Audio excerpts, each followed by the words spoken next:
Hello, folks. This is your host, Tammy Tuckey, and you are now listening to the Tiara Talk Show. We bring you rare interviews with the makers of Disney magic. Whether they be singers, actors, Imagineers, animators, they have all made their mark on the Disney name. Be sure to check out the show notes, other episodes, contests, our social media pages from Facebook to Twitter, and more on our official website at www.thetiaratalkshow.com. Are you looking to plan and book an upcoming Disney vacation? Contact the Tiara Talk Show's official travel agent, James from Destinations in Florida, by visiting destinationsinflorida.com/tiara for a free quote. The link is also included in the show notes on our website. All guest opinions are theirs and theirs alone and do not represent the opinions of the Tiara Talk Show or the host. The Tiara Talk Show is not associated with the Disney Company. Thank you for tuning into this week's episode. And from all of us here at the Tiara Talk Show, have a hoop-de-doo day.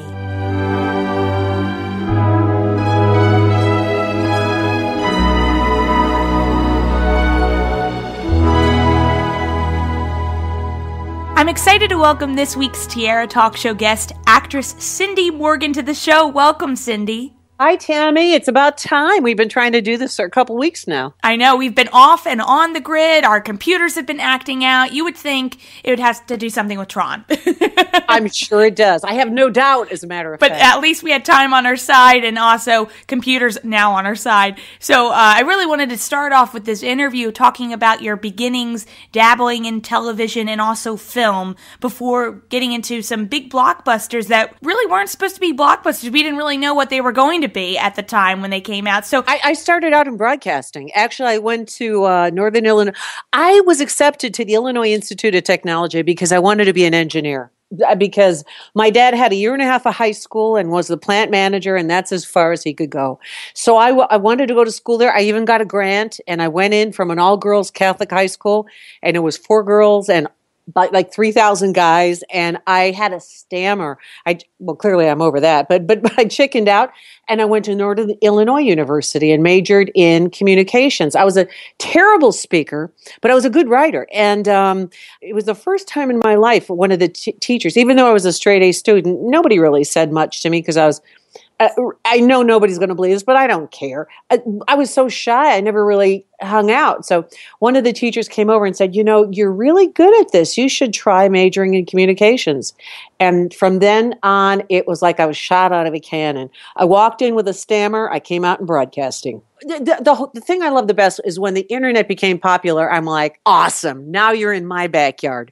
Because I was doing morning drive in Chicago, only making $135 a week, pulling numbers against the big boys. But at the time, Chicago was the number 2 market. And you can't get a job like that unless you speak from the heart, unless you know what unless you have a point of view and you know how to, you're only talking to one person. You're not talking to thousands of people. You know what I mean? And so you're working in broadcasting. How in the world does that mix into the TV and film? I was doing the weather really badly in Rockford and Milwaukee, but and nobody after that in Chicago would let me on camera because they said, you're the radio person. You just do voiceovers. I said, well, you can't argue with stupidity. And they said, you'll never work again. And I said, yes, I will. Well, I had a billboard in 8 months. So I took acting classes right quick.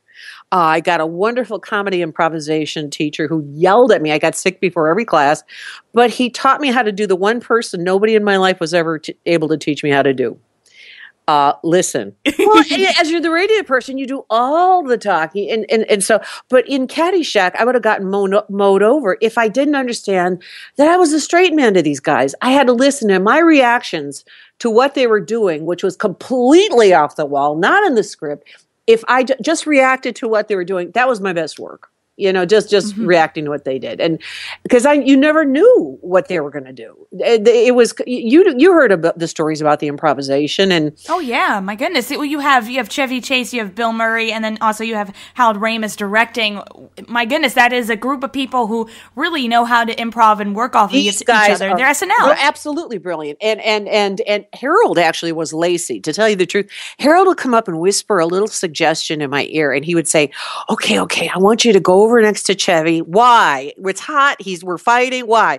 He'd go sit next to Chevy at the piano and say, sing me a love song. And I'd say, what? We're burning daylight. This is stupid. He goes, just do it. Just do it. And I'm fine. So I go over and say, sing me a love song. And now watch my eyes. This was not in the script. This was not rehearsed. It wasn't even discussed ahead of time. I say, sing me a love song. And I look at Chevy. He snorts the salt, throws the tequila, and launches into I Was Born to Love You. So I went, all right, I'll play along. And I took a shot of tequila, and I had a wad of gum in my mouth, and I blew a bubble in his face, and that was a button on the scene. That was it. It was odd. At first I was cast. I didn't ever thought they'd cast me in it. That was what I had going for me, because I read the script, and I go, this isn't me. I was fixed up with my best friend's cousin for both of my proms, so they're never going to cast me in this role. All of a sudden, the last reading, I realized I'm the only one that got in to read for Lisa Inderall. That's when I panicked. And I went, all right, calm down. All I've got to do is pray that I'm reading with a guy, and all I got to do is make him sweat. And luckily it was Doug Kenny. And luckily when I saw the sweat trickling down his face, I went, well, I guess I got this job. But still, I was really scared. The first thing they had me do was the fake high dive. I can't dive. I can barely swim. I'm legally blind, walk that board without my lenses in because those were hard plastic. They would have shot to the back of my head had I come off that diving board. And they would have been removed by a doctor. I mean, you know what I mean? Thinking didn't really help on the set of Caddyshack. Just show up, react. And so I didn't work for a long time until Disney came calling, of all people. And that's when I got Tron. That was 1982, and you're playing Laura Yori. Yeah. Well, Laura in the real world and Yori in the Tron world. Do you want to hear how the audition process went for that? It was kind of unique. I was in that comedy class I told you about, right? And I was dating this guy in the better comedy class. And he took me to this lunch before Caddyshack.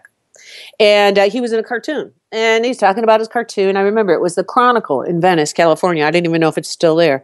And I'm listening and okay, that sounds great. So I get this call and they said, you're going to go up to Disney. They didn't say casting director. They didn't send me a script. And they said, you're going to be put on camera with Jeff Bridges, who I kind of knew who he was. He was that hippie guy in King Kong. So I went, why are we doing this? You know, I didn't ask. Generally, when you bypass the casting director and a few other people, you just go, okay. And I went up and they put us on tape. That was my entire audition. What I didn't know was that cartoon that my boyfriend was up for was Tron. It went from that studio to Disney. They turned it from a cartoon to CGI. He was out. I was in. I asked him like 20 years later, I said, was that Tron? He goes, yes. And I'm never taking another actress to lunch again.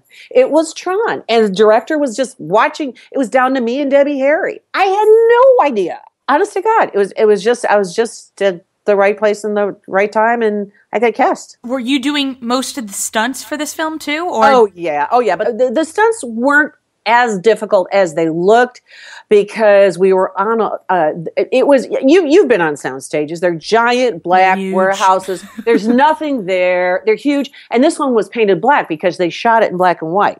This particular film with the old Panavision films like from Lawrence of Arabia. So they had a wide scope. And the reason they shot it in black is so we would hit particular marks. Problem being, there were no marks there because you could see it on camera. So we had to learn to back up and run into that mark and hit it dead on because that's the way it was lit. One day we came in and Steven Lisberger said, okay, Cindy and Bruce, Tron and Yori are up on the Solar Sailor. There was kind of a black riser over there, and there was what looked like a banquet table covered in black felt. And they said, okay, Cindy and Bruce, you're on the Solar Sailor. You're crossing the game sea. Cindy, you're flying the ship. Go. And that's when I said, okay, I just got to ask. There's no ship. There's no Solar Sailor. There's no game sea. There's nothing here. Nothing here. What are you talking about? So he brought out these beautiful Sid Mead drawings, and I took a look at what the ship was supposed to look like.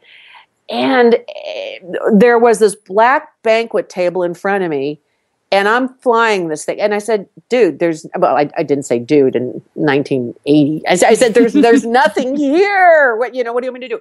He said, just do anything. But you have to see something. If you don't see anything, if you lie to the audience, they know. So in my mind's eye, I saw a soundboard. And because that made sense to me. I understood what a soundboard did. And somehow that made this vehicle move forward.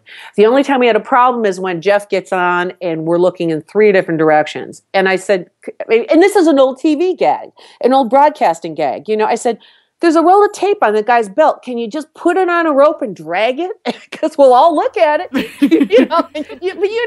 I was so glad I had a broadcast background because everything, I appreciated the jobs of the people on the crew who were working with me. But, it wasn't like I was being, I understood if they would explain, I understood what they were going for. So I would try to work with them and accommodate what they were doing. So it made it a lot easier. Nick, they have that Flynn's arcade in the film. Did you get a chance to play any of the games yourself? Did you find one you were like, oh man, I love this, I want to take it home? You know something? In truth, we were out in our makeup trailers the whole time because they were shooting background stuff.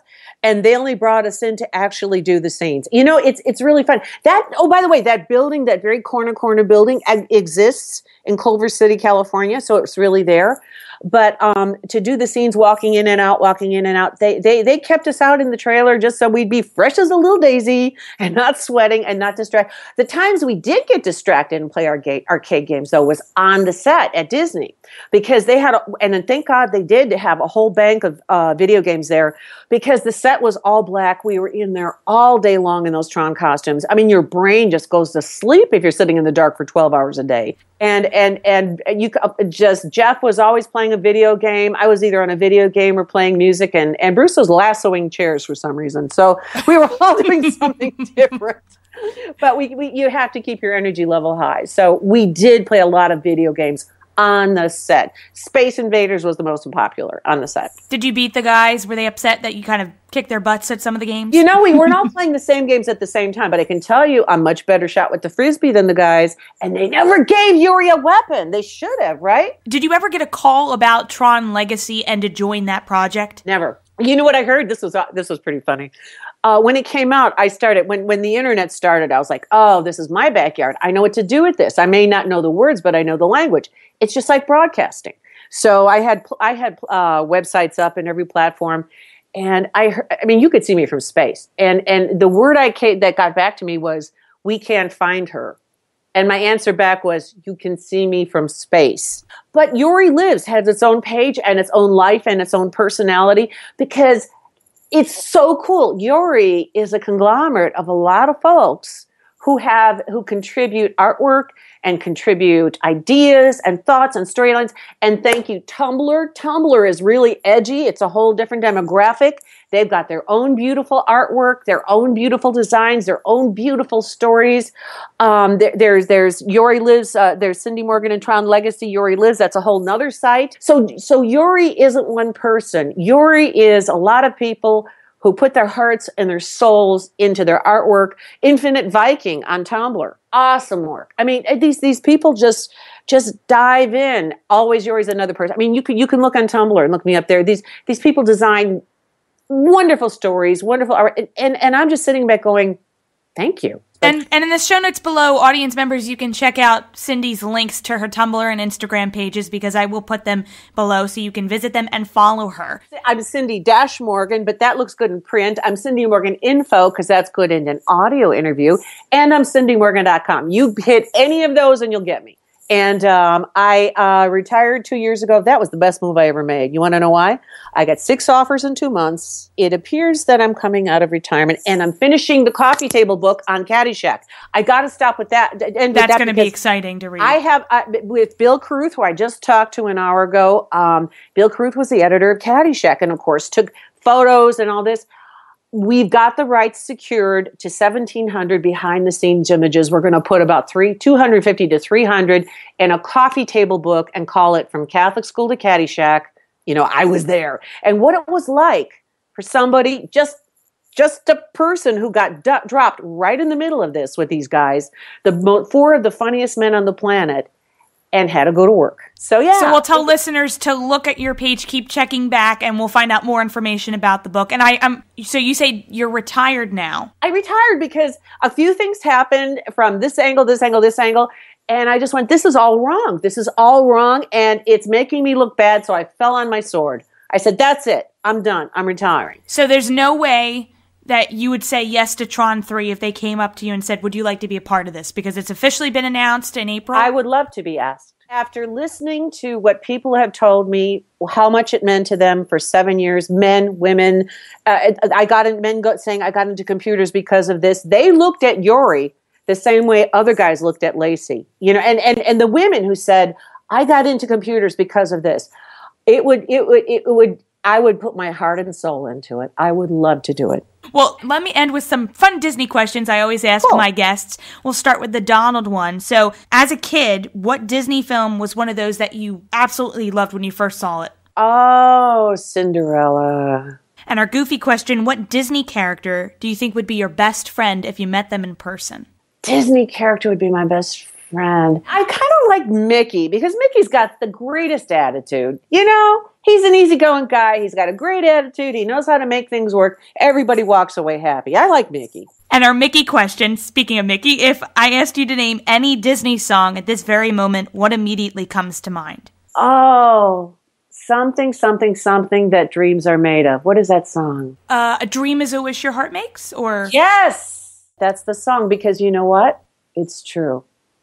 And you can make them come true. I've done it. I have to thank you so much for coming on the show. Thank you. I just want to plug one more time your website, which is www.cindy-morgan.com. Yes. But it's also cindymorgan.com now. Yeah, let's not confuse it. Just put my name in Google and I'm the whole first page. And you'll find her and you can email you that's too. That's not me. I'm the blonde. and anybody can email you and say hi, and you can also follow her on Twitter and Instagram, Tumblr, and Facebook, and then that would be great. Oh, yes. It's so exciting. I appreciate photos, people, our original artwork. Most of the stuff I have on my websites come from people who are on the website saying, hey, look what I found. Absolutely. Well, thank you again for coming on the show. Thanks, sweetie.